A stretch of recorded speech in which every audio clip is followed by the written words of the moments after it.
Salut! Aujourd'hui, je vais vous parler de la première fois que j'étais allé au NetChamp chez cet été. Je pense qu'on était sur Sainte-Catherine. Puis, il y a un de mes amis qui a vu une muraille du jeu Counter-Strike. Je pense parce qu'il y avait une police, quelque chose de même, puis il y a eu l'attention sur la main, puis il a vu ça. Fait que comme il nous l'a dit, on l'avait dépassé, fait qu'on a décidé de comme rebrousser le chemin pour justement revenir pour voir si effectivement c'était ça. Puis effectivement c'était réellement ça. Fait que on a arrêté voir qu'est-ce qui serait assez hot pour avoir une muraille de Counter-Strike. Puis ben on a réalisé que c'était une place où c'est qu'il y a déjà un réseau. Aussitôt qu'on rentre dans la bâtisse, on peut remarquer que la peinture est pas belle, des tuyaux partout de plomberie, ça sent pas bon, c'est vraiment sale, puis c'est pas super bien éclairé, ça fait douteux là. On pourrait presque penser qu'on s'en va quelque part pour aussi qu'on va se faire voler nos organes. T'sais. Fait qu'on monte les marches vraiment suspicieusement, si je peux m'exprimer ainsi.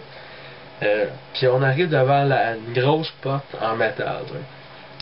Mais justement, tu sais, une grosse porte en métal qui ressemble à un gros frigeur de boucher, là. Tu rentres, t'en ressors plus. La seule affaire qui va sortir de là, c'est un gros monsieur qui est habillé plein de sang, là, qui s'était chez Babine parce qu'il vient de manger ton foie. Fait que, on arrive devant la porte, pis, tu sais, on sait pas si on doit l'ouvrir ou pas, tu sais, il y a comme une hésitation dans l'air. Fait que, justement, c'est mon ami Max. Genre que lui a fait, ben fuck it, si vous êtes trop pissou pour le faire, moi je vais le faire. Fait que quand il commençait à ouvrir la porte, il a pas ouvert bien vite, au cas où qu'il y a de quoi puis la ferme, mais quand j'ai ouvert la porte, j'avais tellement peur qu'il y avait une main qui pogne par la colette puis qui tire en dedans, que genre j'ai quasiment vu la retenir. Ben, quand il a ouvert la porte, puis qu'on on s'est résolu à le suivre, ça avait l'air.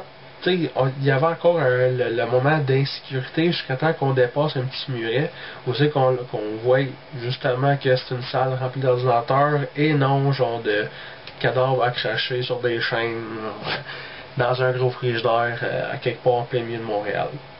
Sérieusement, c'était vraiment drôle là. Je pense que j'ai jamais eu aussi peur de rentrer à quelque part de toute ma vie, à part la fois que j'ai passé du chocolat quand j'étais en 3e année, puis qu'un gros monsieur en serviette qui m'a répondu. Mais ça, c'est une autre histoire que je vais sûrement vous raconter un autre jour. Fait que là-dessus, je vous laisse. Ciao là.